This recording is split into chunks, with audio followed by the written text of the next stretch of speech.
नमस्कार मित्रों, YouTube channel GK भाई गजेंद्र चारण में आपका स्वागत, हार्दिक अभिनंदन। दोस्तों, विद्यार्थियों की बेहद मांग पर विद्यार्थियों ने मांग की थी कि सर वीडियो आप लगातार डालते रहो, लेकिन लॉकडाउन के चलते हम वीडियो डाल नहीं पाए, लेकिन आज पुनः शुरुआत करते हैं। एक बार दोस्तों, आज का दिन हमारे लिए स्पेशल है किसानों के लिए, वो है आखा तीज।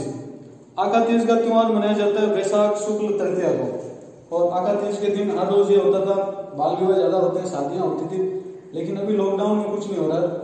तो शुरू करते हैं दोस्तों। आज का हमारा जो टॉपिक रहेगा वो है तीज त्योहार।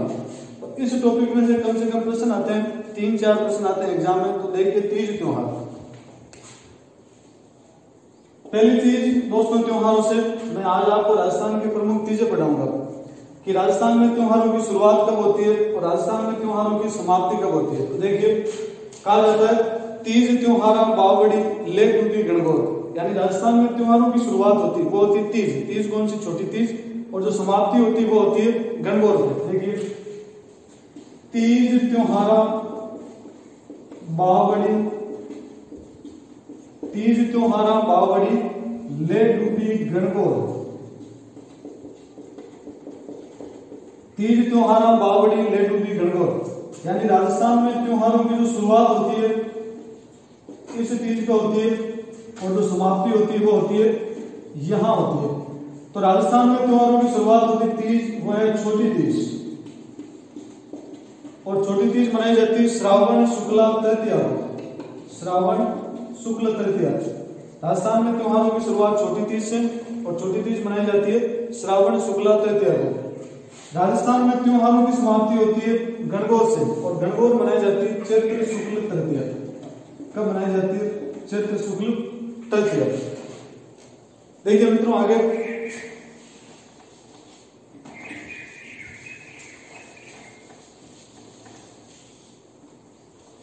अब राजस्थान में मनाई जाने वाली प्रमुख तीजें, यानी राजस्थान में कौन कौन सी तीजें मनाई जाती है वो देखते हैं।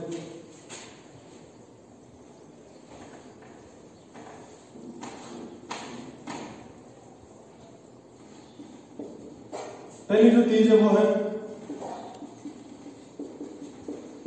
श्रावणी तीज, आखा तीज, भादुड़ी तीज और गणगौर। इन सभी तीजों के बारे में हम डिटेल से अध्ययन करेंगे। सबसे पहले लेते हैं श्रावणी तीज।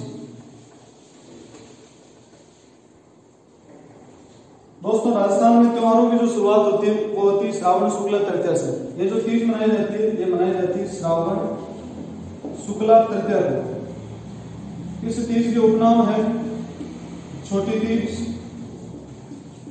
इस तीज को छोटी तीज भी कहते हैं। इसका दूसरा उपनाम है झूला तीज, इसको झूला तीज भी कहते हैं। अगला इसका उपनाम वो है हरियाली तीज। श्रावणी तीज श्रावण शुक्ल तृतीया को मनाई जाती है, इस दिन राजस्थान में त्योहारों की शुरुआत होती है। इस तीज के जो उपनाम है वो है छोटी तीज, झूला तीज, हरियाली तीज। देखिए दोस्तों, इसको छोटी तीज कहने का ये कारण है कि त्योहारों में सबसे छोटी है, इसलिए होगी छोटी तीज। झूला तीज, झूला तीज इसलिए कहते हैं कि श्रावण की तीज होती है छोटी तीज, जिसमें महिलाएं झूला झूलती, इसलिए होगी झूला तीज। हरियाली तीज, इस समय चारों ओर हरियाली होती है, इसलिए इसका नाम हो गया हरियाली तीज। दूसरी चीज दोस्तों, तीज से पहले जो तिथि होती है उसका नाम है बीज। कोई सी भी तीज हो, श्रावणी तीज हो, आखा तीज हो, गणगौर, इन सब में क्या होता है? बीज को शाम को सिंजारा आता है। सिंजारा का मतलब है कि विवाहित महिला के लिए पीहर पक्ष या ससुराल पक्ष की ओर से वस्त्र वगैरह, आभूषण, मिठाइयां वगैरह जो भी आते हैं उनको कहते हैं सिंजारा। तो सिंजारा महिलाओं द्वारा लाया जाता है पीहर पक्ष या ससुराल पक्ष की ओर से। देखिए दोस्तों, जो श्रावण की तीज है, हमारे राजस्थान के कल्चर में जो श्रावण की तीज होती है, यानी नव विवाहित महिला श्रावण के पहले महीने में अपने ससुराल में नहीं रहकर अपने पीहर में रहती है, और जब वो पीहर में रहती है तो उसमें झूला झूलती है, और ससुराल पक्ष की ओर से उसके लिए सिंजारा लेके आया जाता है, और सिंजारे में वधू के लिए मिठाइयां होती है, कपड़े होते हैं, आभूषण वगैरह होते हैं। ये है श्रावण की तीज। अगली देखते हैं।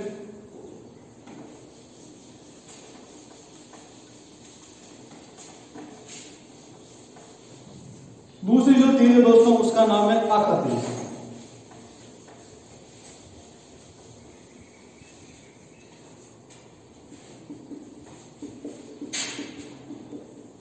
आका तीज मनाई जाती है वैशाख शुक्ल तृतीया। कब मनाई जाती है?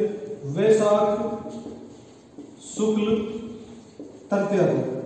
सबसे इंपोर्टेंट तीज कि राजस्थान में जो आका तीज है वैशाख शुक्ल तृतीया को मनाई जाती है और माना जाता है कि इस दिन राजस्थान में सर्वाधिक बाल विवाह संपन्न होते हैं। यानी हमारे राजस्थान में जो सबसे ज्यादा बाल विवाह होते हैं वो होते हैं आका तीज पे। लेकिन दोस्तों विडंबना की बात है, इस बार लॉकडाउन चलने के कारण इस बार विवाह नहीं हो रहे और सब अपने घरों में सेफ है। आप भी सेफ रहिए कि वैशाख शुक्ल तृतीया में त्योहार मनाया जाता है और ये जो त्योहार किसानों के लिए महत्वपूर्ण है। इस दिन किसान क्या करता है? अपने खेत जाता है और खेत जाकर शकुन बनाता है और शकुन बनाने के बाद वो घर आता है और घर आकर 7 प्रकार के अनाज से बना हुआ खिचड़ा खाता है। जब वो खेत जाता है तो खेत में 2 चीजें होती है। जो हल होता है उसको चलाने वाला होता है, उसको कहते हैं हाली।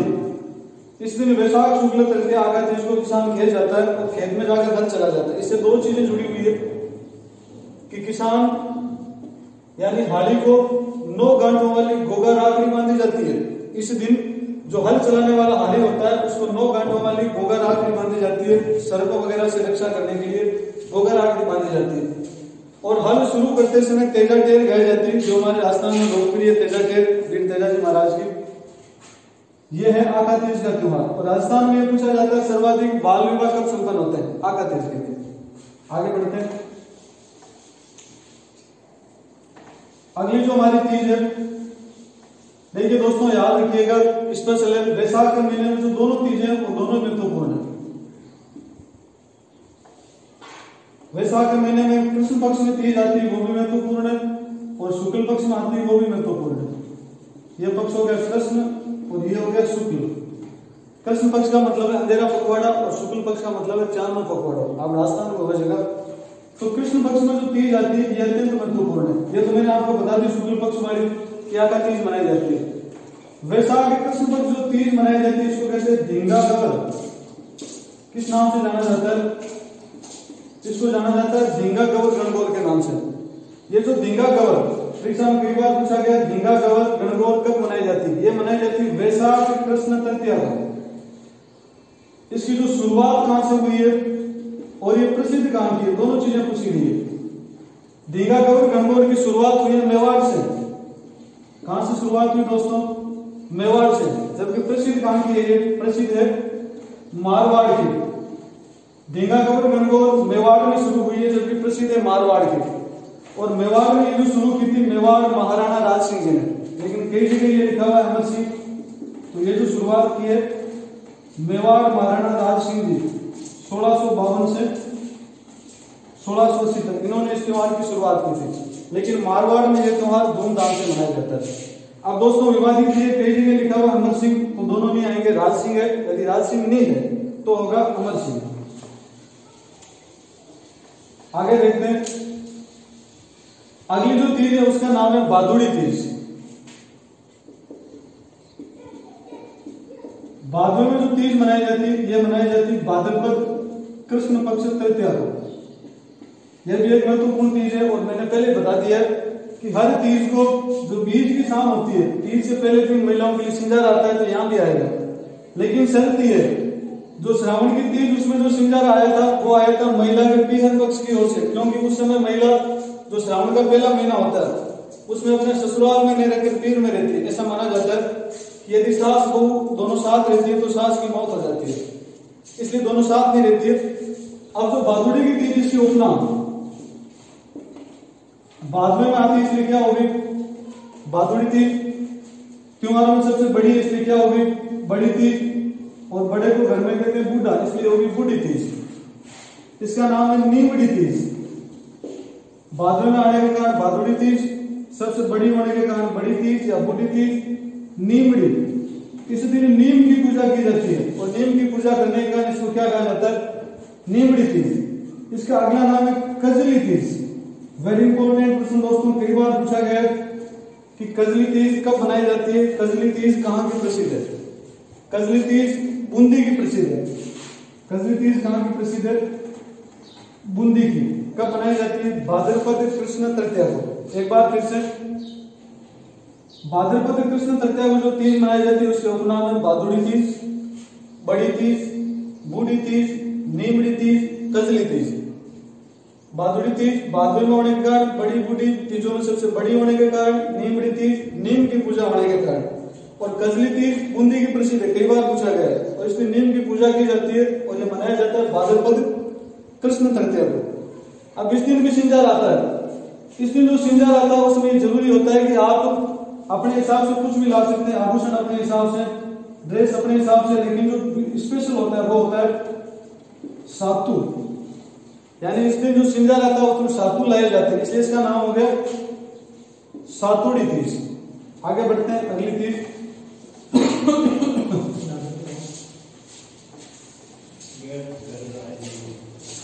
अगली जो तीज है उसका नाम है, जो सबसे महत्वपूर्ण वो है गणगौर।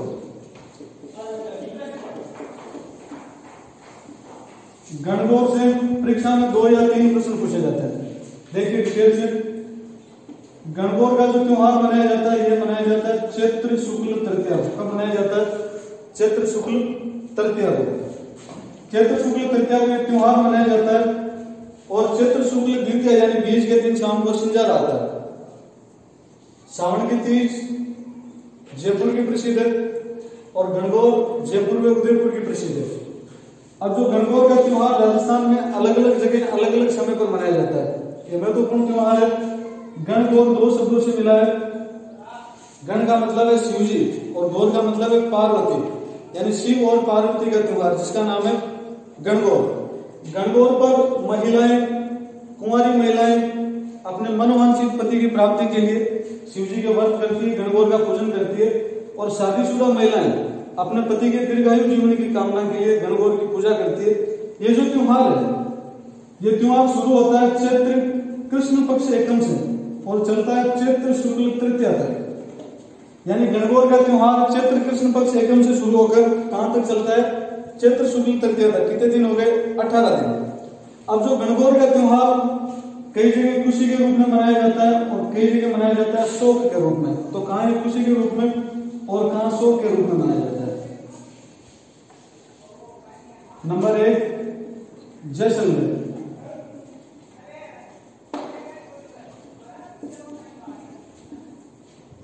जैसलमेर में गणगौर का त्योहार चैत्र शुक्ल तृतीया के बजाय चैत्र शुक्ल चतुर्थी को मनाया जाता है। दोस्तों, जैसलमेर में गणगौर का त्योहार चैत्र शुक्ल तृतीया के बजाय चैत्र शुक्ल चतुर्थी को मनाया जाता है, और बिना ईश्वर की गणगौर निकाली जाती है। दोनों प्रश्न पूछे गए कि बिना ईश्वर की गणगौर कहां की प्रसिद्ध है? जैसलमेर की। और जैसलमेर में गणगौर का त्योहार कब मनाया जाता है? चैत्र शुक्ल तृतीया के बजाय मनाया जाता है चैत्र शुक्ल चतुर्थी को। तो यहाँ 2 चीजें, यहाँ जो त्योहार मनाया जाता है वो मनाया जाता है चैत्र शुक्ल चतुर्थी को। और विशेष क्या होता है? विशेष ये होता है वहां पर बिना ईश्वर की गणगौर निकाली जाती है। ये स्पेशल है। बीकानेर की सासू ने आक्रमण किया और उसमें क्या करते हैं, वो ईश्वर भगवान को ले जाते हैं, गौर पीछे बचती है और वहां पर बिना ईश्वर की गणगौर निकाली जाती है। 9 नंबर जोधपुर। जोधपुर में गणगौर का त्योहार नहीं मनाया जाता है, शोक के रूप में मनाया जाता है। जोधपुर में गणगौर का त्योहार शोक के रूप में मनाया जाता है, और गणगौर की जगह जो त्योहार मनाया जाता है उसका नाम है गुड़ला त्योहार। और जो गुड़ला त्योहार मनाया जाता है वो मनाया जाता है चैत्र कृष्ण अष्टमी। और गुड़ला त्योहार चैत्र कृष्ण अष्टमी से शुरू होकर चैत्र शुक्ल तृतीया तक चलता है। अब देखिए दोस्तों, इसके साथ एक घटना जुड़ी हुई है। घटना सन 1491-92 की है। मारवाड़ के राव राजा शातल थे। मारवाड़ के राव राजा शातल के समय गणगौर के दिन यानी चैत्र शुक्ल तृतीया के दिन मारवाड़ के पिपाड़ नामक कस्बे में 150 कुमारी कन्याएं गणगौर पूजन कर रही थी। जब वो 150 कुमारी कन्याएं गणगौर पूजन कर रही थी तो उन पर नजर पड़ती है अजमेर के हाकिम। अजमेर का हाकिम उस समय था जिसका नाम है मल्लू खां, और मल्लू खां का एक सेनापति जिसका नाम है गुड़ले खां। दोस्तों, ये मैंने घटना कृष्णा कुमारी वीडियो में सारी डिटेल से बता दी है, एक बार पुनः बता रहा हूं। इस गुड़ले खां की नजर उन पे पड़ती है और गुड़ले गुडलेखा क्या करता है, उनको वहां से उठाकर कोसाना नामक स्थान पर पहुंच जाता है और राव राजा सातल उनका पीछा करते हैं और पीछा करके कोसाना नामक स्थान पर दोनों सेनाओं के बीच घमासान युद्ध होता है। उसमें राव राजा सातल की जीत हो जाती है और गुडलेखा मारा जाता है और राव राजा सातल गुडलेखा का सिर काटकर बाणों से छिद्रित कर देता है और 150 की जगह 151 यानी साथ में गुडलेखा के एक पुत्र लेके आता है जिसका नाम है गिंदोली, उसको लेके आ जाता है। फिर गिंदोली के कहने पर गिंदोली ने कहा महाराज मुझे आप लेके आ गए लेकिन मेरे लिए कुछ करो, मेरे पिताजी को मार दिया आपने। तो गिंदोली के कहने पर राव राजा सातल ने गुडलेखा की याद में मारवाड़ में एक त्योहार शुरू किया जिसका नाम है गुडला त्योहार। और गुडला त्योहार कब मनाया जाता है? चैत्र कृष्णा अष्टमी को यह मनाया जाता है। कुंवारी कन्या होगा, कुंवारी कन्याएं एक छिद्रित मटके में दीपक लेकर घर घर घूमती है और कहती है गुडला घूमेला जी घूमेला। और मारवाड़ में जो गणगौर का त्योहार ये मनाई जाती है धिंगा गौर, मारवाड़ में धिंगा गौर गणगौर मनाई जाती है। और धिंगा गौर गणगौर जो मनाई जाती है, धिंगा गौर गणगौर दोस्तों जो मनाई जाती है वो मनाई जाती है वैशाख कृष्ण तृतीया को। जोधपुर में गणगौर का त्योहार नहीं मनाया जाता है क्योंकि राव राजा सातल उस समय घायल हो गए थे और घायल होने के कारण गणगौर के दिन उनकी मौत हो जाती है। देखिए दोस्तों, गणगौर का त्योहार जैसलमेर में चैत्र शुक्ल तृतीया के बजाय कब मनाया जाता है? चैत्र शुक्ला चतुर्थी को। और यहाँ पर विशेष क्या होता है, बिना ऐसे भी गणगौर निकाली जाती है। जोधपुर में गणगौर का त्योहार नहीं मनाया जाता है क्योंकि इस दिन जोधपुर के राव राजा सातल की मौत हो गई थी और सातल की मौत हो जाने के कारण इन पर गणगौर के बजाय यहाँ जो त्योहार मनाया जाता है उसका नाम है धिंगा गौर गणगौर। यह मनाया जाता है वैशाख कृष्ण तृतीया को। और दूसरा जो त्योहार मनाया जाता है उसका नाम है गुडला त्योहार। यह मनाया जाता है चैत्र कृष्णा अष्टमी को गुडलेखा की याद में। आगे देखते हैं, देखो बात होगी जोधपुर की और जैसलमेर की। अब एक जगह है उसका नाम है नाथद्वारा राजसमंद में पड़ता है, नाथद्वारा राजसमंद। नाथद्वारा राजसमंद, नाथद्वारा का जो प्राचीन नाम था, नाथद्वारा का प्राचीन नाम है सिंहहार। नाथद्वारा में राजसमंद में, नाथद्वारा राजसमंद में मेवाड़ महाराणा राज सिंह जी ने यहाँ पर एक श्रीनाथ जी का भव्य मंदिर बनाया था और नाथ जी की पूजा होती है। और श्रीनाथ जी का जो मंदिर है वल्लभ संप्रदाय से संबंधित है। यहाँ की जो गणगौर प्रसिद्ध है उसका नाम है गुलाबी गणगौर। परीक्षा में कई बार पूछा गया गुलाबी गणगौर कहाँ की प्रसिद्ध है? नाथद्वारा राजसमंद की। और तिथि भी पूछी जाती है, गुलाबी गणगौर कब मनाई जाती है? मनाई जाती है चैत्र शुक्ल पंचमी को, यानी गणगौर का त्योहार चैत्र शुक्ल तृतीया को। गुलाबी गणगौर नाथद्वारा राजसमंद की प्रसिद्ध है, ये तृतीया तिथि की बजाय मनाई जाती है पंचमी को। अब जो सबसे महत्वपूर्ण वो बात करते हैं बूंदी की। देखिए दोस्तों, बूंदी में कजली तीज मनाई जाती है धूमधाम से, लेकिन बूंदी में गणगौर का त्योहार नहीं मनाया जाता है। बूंदी में गणगौर का त्योहार नहीं मनाया जाता है, इसका कारण है क्योंकि बूंदी में गणगौर के दिन राव राजा अनिरुद्ध सिंह की हाड़ा के पुत्र जोध सिंह जी की मौत हो गई थी। देखिए बूंदी में एक राजा है जिनका नाम है अनिरुद्ध सिंह हाड़ा। बात करते हैं बूंदी की। बूंदी में जो शासक है उनका नाम है अनिरुद्ध सिंह हाड़ा। अनिरुद्ध सिंह जी के दो लड़के हुए, एक का नाम है जोध सिंह और जो दूसरा लड़का उसका नाम है बुद्ध सिंह। परीक्षा की दृष्टि से दोनों महत्वपूर्ण है, दोनों में से प्रश्न पूछे गए। पहला प्रश्न यह पूछा जाता है राजस्थान में मराठों का सर्वप्रथम प्रवेश कहां से हुआ? बूंदी से। राजस्थान में मराठों का सर्वप्रथम प्रवेश कहां से हुआ? बूंदी से। किसके समय हुआ? बुद्ध सिंह जी के समय। दूसरी बात करते हैं जोध सिंह जी की। घटना है सन 1706 की। औरंगजेब की मृत्यु से एक साल पहले सन 1706 में क्या हुआ? जोध सिंह, बूंदी में एक झील बनी हुई है जिसका नाम है जेत सागर, प्रसिद्ध झील है। चैत्र शुक्ल तृतीया गणगौर के दिन अनिरुद्ध सिंह जी हाड़ा के बड़े पुत्र जोध सिंह जी हाड़ा जेत सागर झील में अपने राज परिवार सहित स्नान कर रहे थे। उसी समय क्या होता है, एक मदमस्त हाथी आता है और राज परिवार सहित यानी जोध सिंह जी राज परिवार सहित गणगौर के साथ झील में डूब जाते हैं। और डूब जाने से उनकी क्या हो जाती है? मौत हो जाती है। जोध सिंह जी की जेत सागर झील में डूबने से क्या हो गई? मौत। अब जोत सिंह जी तो मारे गए, लेकिन इनके साथ क्या हो गया, गणगौर भी डूब गई। एक प्रसिद्ध घटना परीक्षा में पूछा जाता है, यहाँ से जो कहावत प्रचलित है उसका नाम है हाडो ले डूबियो गणगौर। क्या नाम है? हाडो ले डूबियो गणगौर। परीक्षा में पूछा जाता है हाडो ले डूबियो गणगौर कहां से जुड़ा हुआ है? बूंदी से। हाडो बूंदी के जो चौहान शासक है उनको हाडा कहा जाते हैं, हाडा राजपूत है। हाडो ले डूबियो गणगौर क्या भाई, हाडो तो डूबियो से डूबियो, लेकिन वो किन ले डूब गो गणगौर में। धन्यवाद दोस्तों, ये है